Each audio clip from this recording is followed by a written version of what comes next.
Welcome to the show, everybody. Joseph Robert, the fantasy football counselor. In this video, guys, and I'm doing a whole series on the impact of particular fantasy football players. We are talking about Melvin Gordon's 2020 fantasy football impact. And again, guys, make sure you guys check out the other videos on impact players that you may consider drafting for 2020 fantasy football. Gonna dive in to see if they're fantasy football relevant and worth rostering on your team. Before I get into that, make sure you guys smash the thumbs up. And of course, leave a comment and your questions below. I'm making this as interactive as possible. I'm trying to get back to as many people as I possibly can. And today we got to discuss Melvin Gordon and his fantasy impact with the Denver Broncos. Let's get to the video.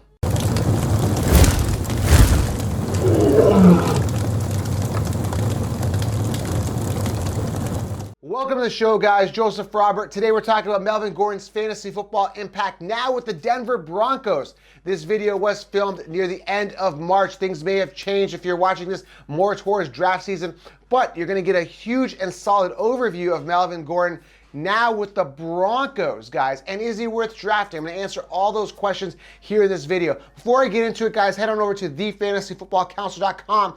Get the 16-round draft solution. This is the absolute game changer for fantasy football analysis. Guys, listen, I'm wearing the t-shirt here. Draft kits are for sheep, and you can get the t-shirt at thefantasyfootballcounselor.com in the store. I've also got lion shirts as well if you don't want to wear the sheep. Stay away from the sheeps, guys. First ever video training. Head on over to thefantasyfootballcounselor.com. Get the 16-round draft solution available for pre-order now or a link below. All right, let's talk about Melvin Gordon and his fantasy football value. All right, now, 2 years, $16 million, $13.5 million guaranteed from what I'm reading here. Melvin Gordon to the Denver Broncos. What does that tell me? That tells me that the Denver Broncos do not believe in Philip Lindsay and Royce Freeman. Understandably so. They've been a committee. They're trying to make do with what they had, and these guys are just not top elite running backs. But the question is Melvin Gordon a top elite running back? Gonna get an answer to that as well. Now, Lindsay, 224 attempts last year. Royce Freeman, 132 in 2019. Going into 2020 football, I assume that the Denver Broncos just don't trust them. They want to get rid of this committee. Understandably so. Like I said, Lindsay, 4.5 yards per carry. 2 rushing yard seasons, over 1,000 yards, not bad, 7 touchdowns. But Lindsay, again, is not your full capable workhorse running back. This guy was undrafted, came in, shined a little bit in 2018, had a little bit of a lackluster year in 2019. Nothing exciting. Royce also was drafted to be a workhorse running back. Clearly didn't live up to the potential, averaging 3.8 yards per carry last season and only 3 touchdowns. So the Broncos bring in the stud Melvin Gordon. What are my concerns with Melvin Gordon? Is he worth drafting?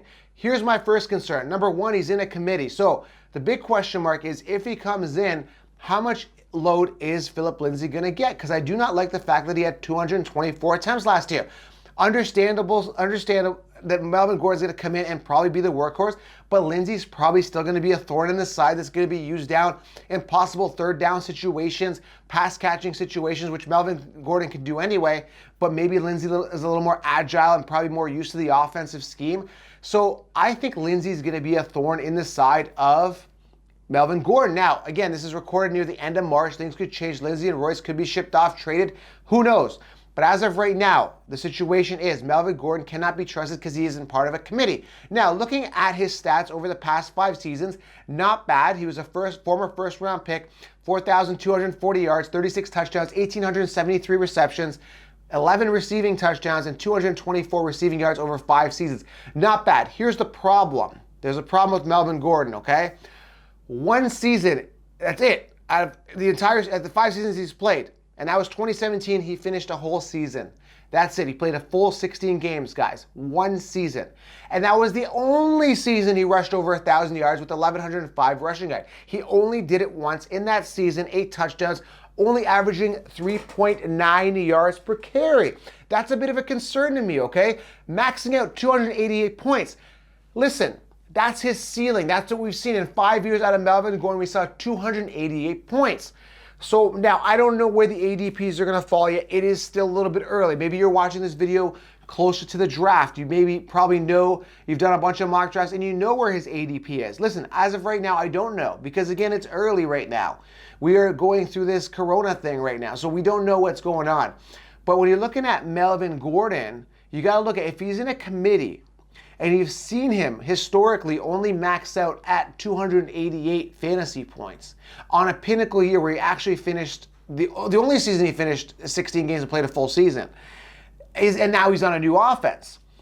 Are people going to be considering this guy an RB1? Do you trust him as your RB1? I don't. I'm going to tell you guys right now, I'm not going to be drafting Melvin Gordon if the situation stays the way that it is. Now, if I hear in spring training Lindsey gets shipped off and Royce Freeman is the backup and Melvin, I'm told by the offensive coordinator, or I'm told by the team, or I'm talking to the beat writer, they say, no, Melvin's going to be the guy, looks great. And I may consider him as an RB2 with some upside. But you're talking about injury concerns in the past, not finishing seasons, new offense, part of a committee.